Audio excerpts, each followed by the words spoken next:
When I was very little, I viewed depression as being the extreme end of being sad. Like, you locked yourself up and cried in your room for hours while listening to emo music. Like, it was an emotion akin to when you were very angry and it was all you could think about, but it was just with sadness instead. It's a concept with the same cartoonish undertones as, having to worry about random falling anvils when you're driving on the road. However, in my early to mid-teen years, I thought it was a disease that made me unlikable. I hated coming home from school and feeling a void in the back of my head, despite having plenty of things to be happy about. It caused me to emotionally burst down on a daily basis in middle school. I tried to commit suicide during this time, something that my peers and counselor viewed with a "you were lying about trying to kill yourself for attention" tone. One time when I exited class crying, I heard my homeroom teacher say to a student, "Don't chase after him, he's having another breakdown. Just let him be." I mean, it's kind of funny in retrospect that this is how people viewed me, but I ingrained this deeply into my mind, and I set out not to cry anymore during high school. I am not recounting these experiences for pity. I also don't hold a grudge against any of these people who didn't take any of this that seriously. I'm bringing this up because it was a very formative part of my attitudes towards my own mental health in high school. That attitude was to ignore my emotions and not confide in feeling. I would say I had a lot of social circles in high school. I never felt like there was a group of people I couldn't work with in a classroom. I have never been afraid of social situations. I can talk to anyone about anything and find things we have in common. Or rather, more often than not, I would pretend or make up interests to have in common with them. If you like cars and I had a moderate to low passing interest in cars, I suddenly also liked cars. My great memory would come in handy for remembering what I liked and who I told that I liked that in order to get on their good side. I was good at not being myself. I became the president of multiple clubs and even was the student council co-president. I made it through 95% of high school without crying or having an emotional outburst. This made me extremely emotionally unavailable to anyone. And the one relationship I really wanted to pursue ended up with me having withdrawal and dishonest moments with that person. I will tell them I'm just having a bad week, sorry. And I was having my moments of doubt, and it pushed them away from me, terribly far.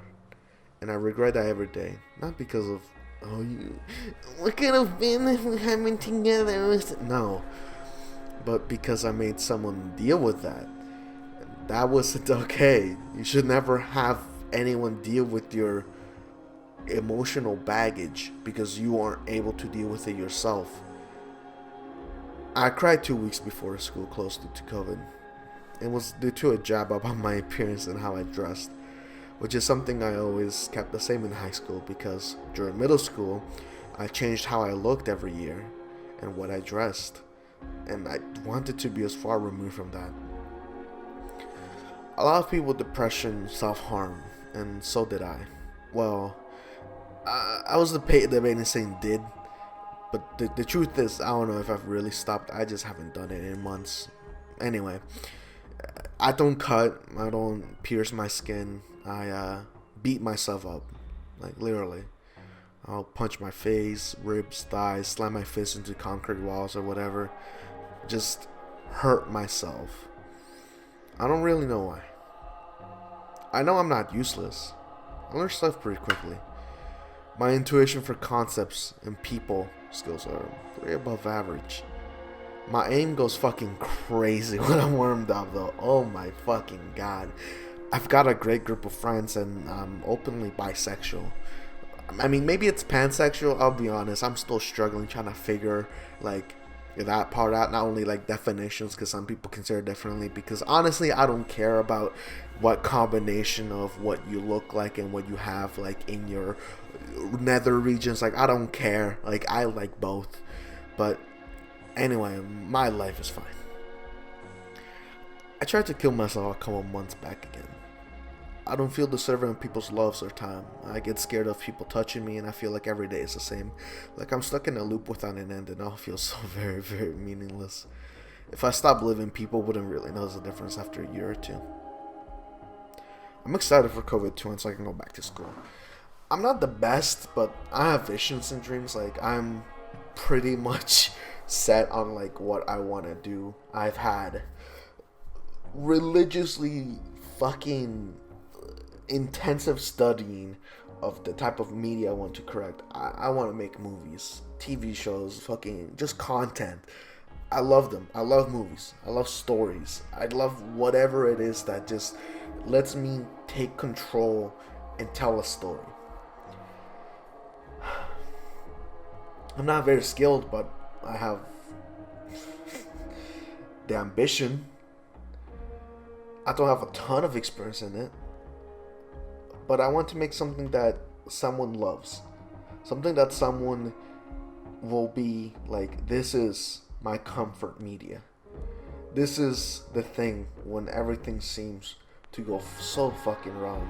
I can just put on and feel ever so slightly at ease. There are 13-year-olds better than me, and then there's 19-year-olds who have actually been putting real effort since they were 13 that are leagues ahead of me. Am I going into a lifelong debt to pursue some fucking dumb pipe dream? Do I even have the extra drive to pursue something creatively? I mean, how much art do I really create? A video of me reviewing G Fuel doesn't fucking count for shit. Like, it wasn't even a really like anything creative there. I just fucking put on the goddamn video on me, and just, it was fucking stupid. There was no point in it. But I still felt like I had to make it because I had talked about it and I wanted to make something because I had been wasting my fucking time. I hadn't created anything in a long fucking time. And I've been procrastinating on what I'm supposed to be getting paid to do because I don't fucking know what to do. The first video felt like, okay, now every video has to be of this fucking caliber or better, or else it's gonna be fucking shit. I can't even figure out a simple technique in After Effects. For a video I wanted to make like 3 months ago, and that just not being able to figure it out is what stopped me. And I seeked out help like maybe once or twice and got nothing back. And this is not even a part of the fucking bit. Like that's not scripted. I'm just fucking fidgeting with my fucking armrest and it fucking fell. What the fuck am I good for, dude? But anyway, I can talk to my friends about how I feel at any time, and they won't judge or ridicule me. They reassure me that this is just a part of the creative process, more so of life, really. No one knows what the fuck is going on, but everyone makes it out fine, and I'm glad I can talk to them at any point of the day or of the night and have a helping hand. I fucking hate talking about how I'm feeling to my friends. I've gone through this so many fucking times. It feels pointless. I know every outcome to this Groundhog's Day situation. I know why I'm feeling this way right now. I know I'll eventually not feel like this in a couple of days, just as much as I know I'll repeat the cycle the next fucking week. It's exhausting to start that first step when I know once I reach the peak of the hill, the boulder comprised of 19 years of dread will roll itself down to the foot of the fucking hill again.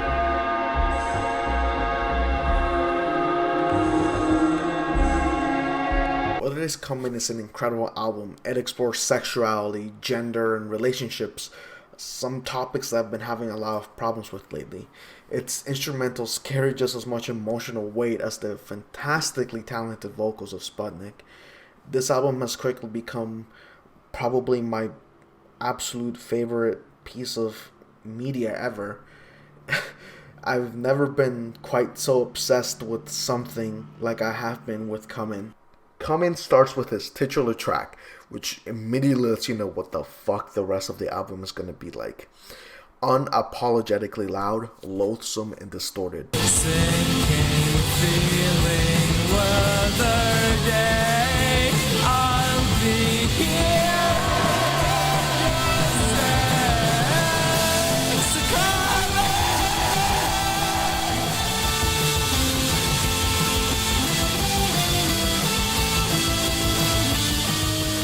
I this exact moment of the track, it feels as though your soul has left your body and you are ascending into a higher, better realm. Even after my 100th listen, this doesn't feel to make me feel alive.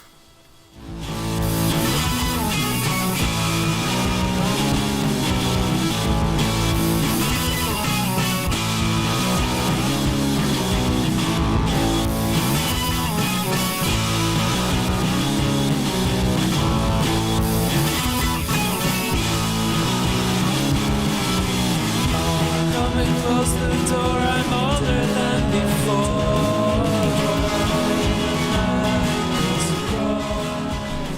Older Than Before speaks of a scared reality. A relationship losing its spark, growing into a bore. Do you actually like this person, or were they only exciting because you felt so fucking alone? The guitar and vocals work wonders to create a beautifully complicated mess in your ears.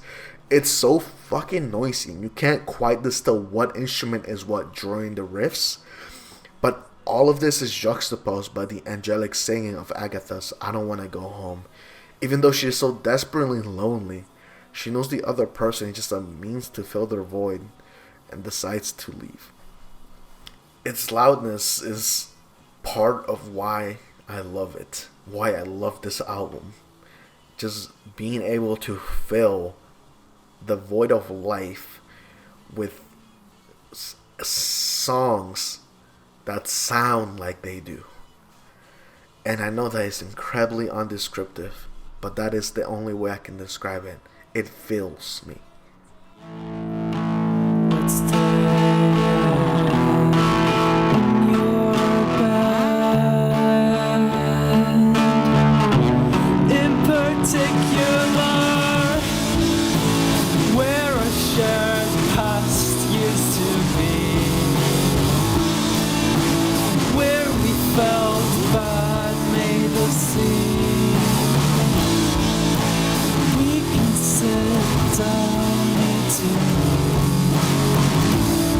Let's stay friends if you're keen. Mio Man Mio fucking sucks.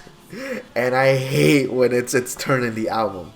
It is easily one of my favorite tracks in the entire album. The self-fulfilling prophecy of pain ending our relationship is perfectly illustrated in this track. We will do anything not to be lonely, to the point we say, can we stay friends? To our partner, just as things are ending. It hurts so badly being around them and knowing things won't go back to how they are. But we still do it just to hold on to the possibilities of what that fucking minuscule maybe will be.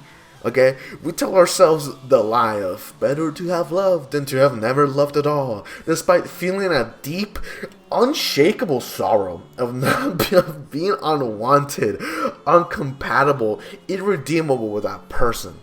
So what do? We bargain. No, it's not even a fucking bargain because you're not putting anything up. Your friendship, seriously? That's what you're putting up? No, we beg. Please hold me. Everything is seeping away from me. I thought I found someone who I loved, and they loved me back. It is such a rare occurrence in life that I do not know if I'll ever find it again. So please, don't leave me. Even if you're just my friend, just having you around me is good enough. So please, Sleeping While You Can probably has one of my favorite lyrics to sing to myself randomly.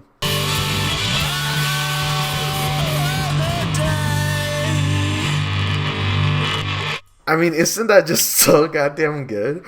Not as good as like the opportunity to reconnect with the person who's made you feel alive and fucking it up because you're a paranoid, anxiety-ridden idiot who pushed them away. Great song. Also, another show of Sputnik's incredible talent with the fucking guitar here. I mean, holy shit. It's like I can feel what the guitar is feeling. Like it's a sentient guitar. Anyway.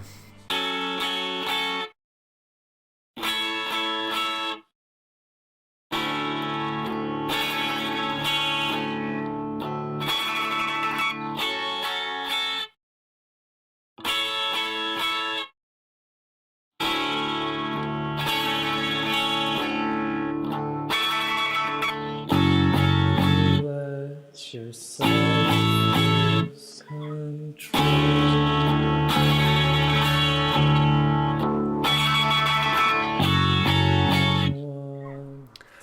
The big fish of this album for a lot of people is My Sputnik Sweetheart, and I'm gonna be a little controversial when I say that it's absolutely fucking incredible.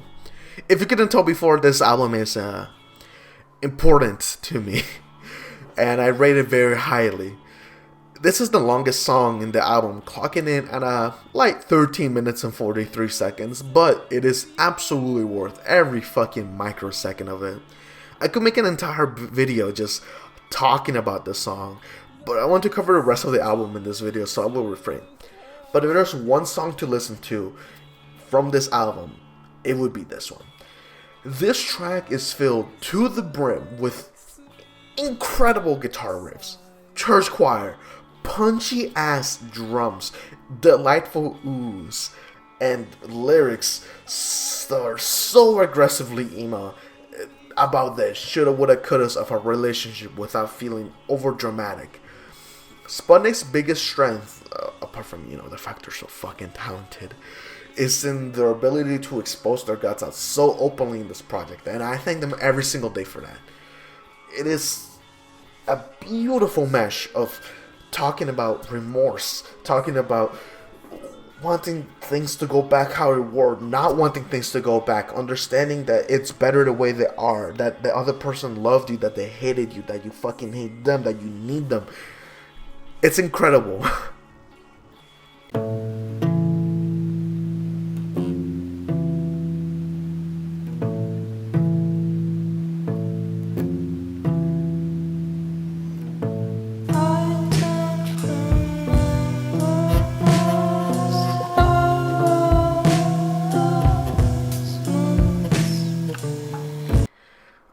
My contender for my favorite song in the entire project is Cut Lips. After the emotional roller coaster of My Sputnik Sweetheart, we arrive at the very contrastingly slow, somber foot of the door of Cut Lips. I personally love the disassociative dismissiveness of these lyrics.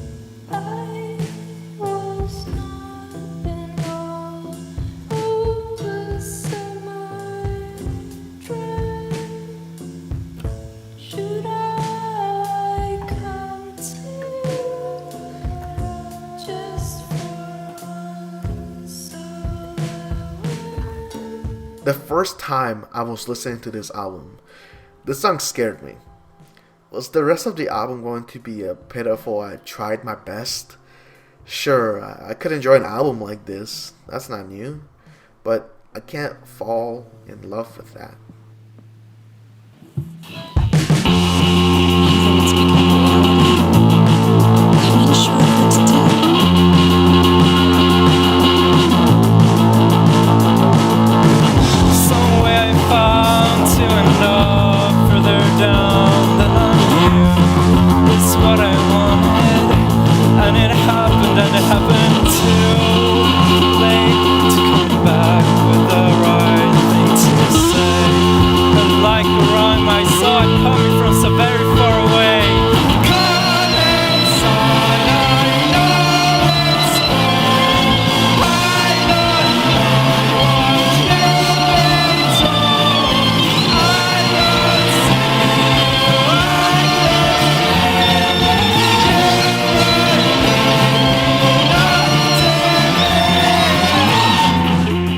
Before I could turn my back on the album, this moment in the song let me know Sputnik is self-aware.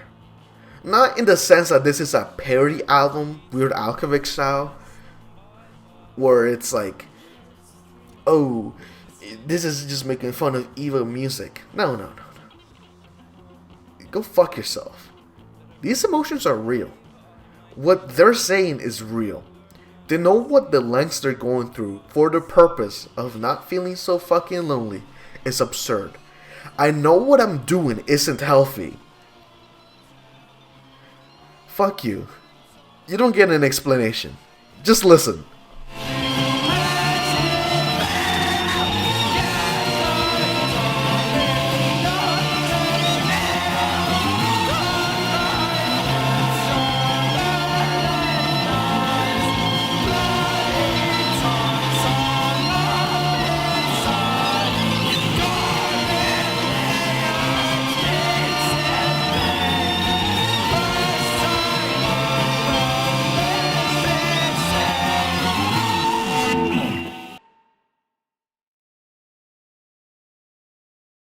If you've made it this far, thank you.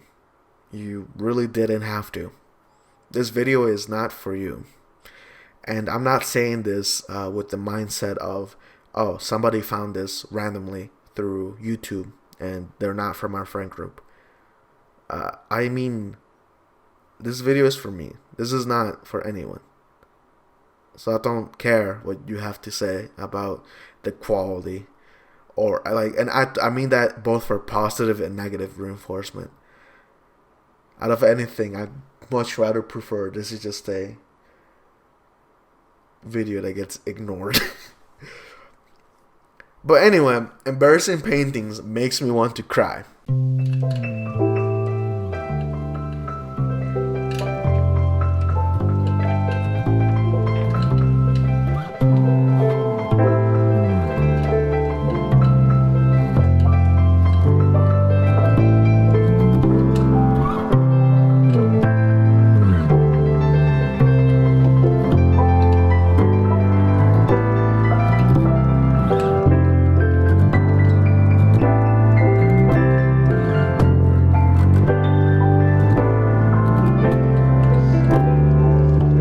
I'm just gonna leave it at that.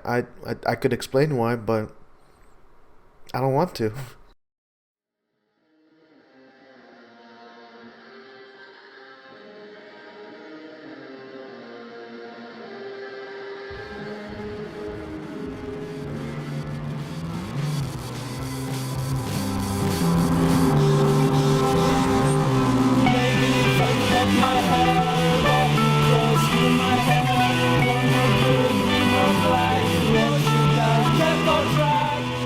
Water Dreamer's the same is part of that weird catharsis after things don't work out. You metamorphose yourself so much because of one person, but not necessarily with the intent of getting back together. It makes you feel happier, and yet you still wonder, maybe if I had undergone all of this sooner, they'd still be around. But no, fuck that. You're doing this for yourself. You go back out there in a reckless manner. You're saying cheers and thanking this person who has clearly fucked you up, but they sparked a change in your life at the very least. You say you don't owe them shit and you're over them and, you know, like you hate them or whatever. But this is, you know, that this is just who you are. And that, you know, whatever. But really, if things had gone fine, if things worked out and there was no conflict here, would you be who you are right now? Would you have changed who you are? Not that changing is bad. Keep in mind, I changed. I've been wanting to change for a long time. And I am thankful for these catalysts for allowing me and giving me the emotional ability to change. But I can't say for sure I would not be who I am right now if it wasn't for that. Side note, why did this track earn E for explicit? Because I can't fucking see it. Is it because of the fucking, like, I drank more or less line at the start? Like, that's the only thing I see in this song that could earn the explicit is the mention of fucking liquor. Like, bro, did you miss the hung up guts lyric and the bloody sheets line from, like, the earlier tracks? Like, what the fuck what?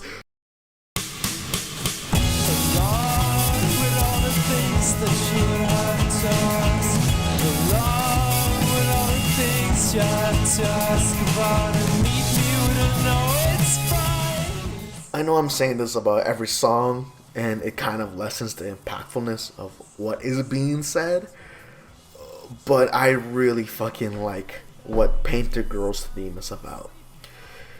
Feeling like you're screaming into a void, but you're so tired and weak from this weight that they are nothing more than whispers. You don't tell the other person how much this is affecting you. It's fine, I'm just tired.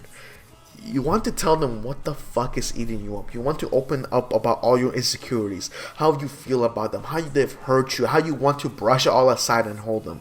But you can't. Not because it won't work, but because you are so fucking weak. You're a coward. You would rather rot in this feeling than for them to not want to see you ever again. you will put yourself through torture because you are so infatuated with this person and you are so regretful of what happened that you are willing to feel like shit just to have remnants of them around you. As long as you are by my side, it feels like everything's going to be okay.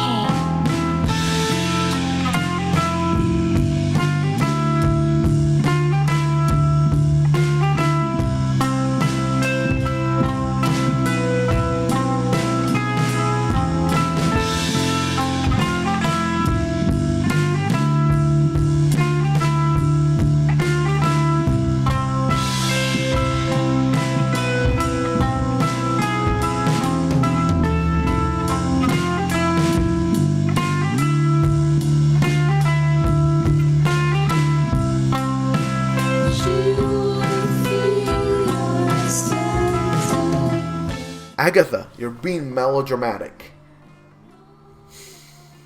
Take a wild fucking guess about whether I like the song or not. Agatha in this song starts to, again, want to reconnect with her partner. They feel remorse, guilt for not opening up. Maybe they really did love them. Agatha realizes what they're doing is selfish. They want to try again, and I miss feeling so goddamn much. Maybe it's the loneliness speaking, but I miss you.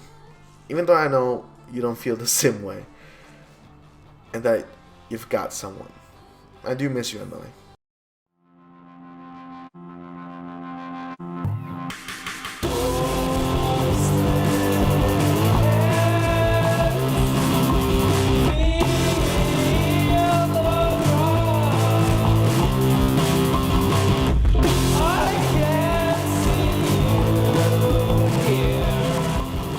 It's hard to call any track my favorite.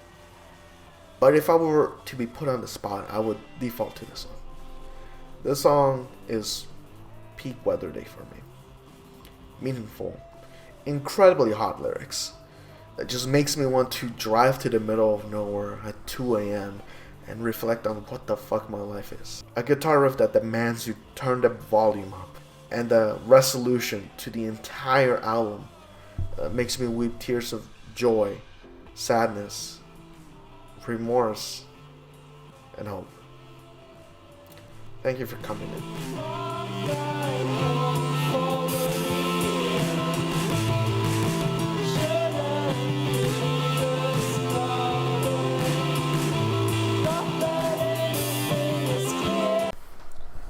Anyway, I give Water Bay a 4 out of 10.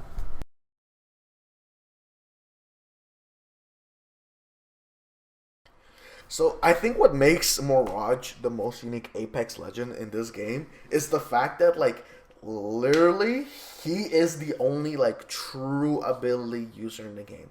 I think now Valk is kind of the second with, like, her jetpack passive. Like, she uses it in the middle of gunfights a lot too. She's like the second closest. But I think Mirage is the most unique, where every other legend in the game uses their abilities kind of like whenever / like as like preemptively or with without much thought. Like Revenant Silence kind of is there too, or Bangalore Smoke, but those are very like 1-to-1. Like you just use it here, right? Like Revenant Silence, use it, you know, block doorways when they're clumped up and you want to get group silence, or they're behind cover to, like, you know, fucking or like to have like obstruct their vision, that kind of stuff. It's pretty like easy to use, like know when to use it. Bangalore, you're getting shot, you're using to get away, or you're trying to arrest somebody, or you're trying to block their like a sideline from theirs, that kind of stuff, right? It's not that hard. However, Mirage, there's so many different ways. See, I could fucking sit here for like 20 minutes to talk about all the different ways I've used Mirage clones. But he's the only character in the game that actively uses the clone, like his abilities, in the middle of a gunfight, and he is rewarded for it, right? Because if you focus on getting the Revenant Silence over just shooting them, you're gonna fucking die. Well, with Mirage, if you are sick at it like me, and you're moving around and fucking, you know, sending out the decoys while you're like fucking movement maneuvering your way around a corner, like so that they shoot the decoy and then you just come flying at them, fucking spraying them down. It's so satisfying.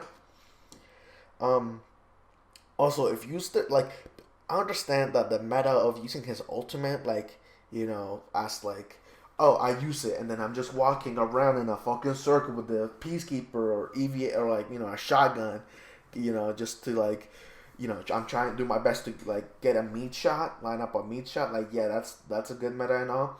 But the way I use it is I fucking use it to actually juke people. Like, respect to all the homies to use it like the other way. Like, I use it sometimes that way as well.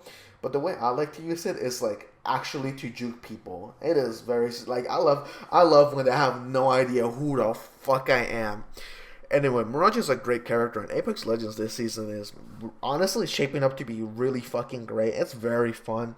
My only issue is just that the bow is fucking busted, but that's gonna get nerfed. I'm hoping for a damage nerf from like 70 to like maybe 50, like a little bit higher than the wingman. Slightly lowered fire rate. I think I honestly like that's fine. And even though I understand that like it's the bow is supposed are silent, like that's the whole point. Make the bullet tracer slightly easier to see, so you know where the fuck you're getting shot at. Cause I sort of got it's like in the middle of a gunfight, it is so hard to tell where you're getting shot from with a bow user. It's fucking crazy. Um, any other changes I would like to see in the new season? Honestly, I don't know. I think apart from that, the like bow is my main issue. I think the bow is definitely gonna get nerfed. And I guess make the effective use of the bow less. It should not be able to out fucking class a sniper. Like the bullet travel is keep it fast, sure, but just decrease how fucking far it goes. I mean, Jesus Christ. Like in my opinion, a bow should like maximum 200 meters. And even then, that is so generous.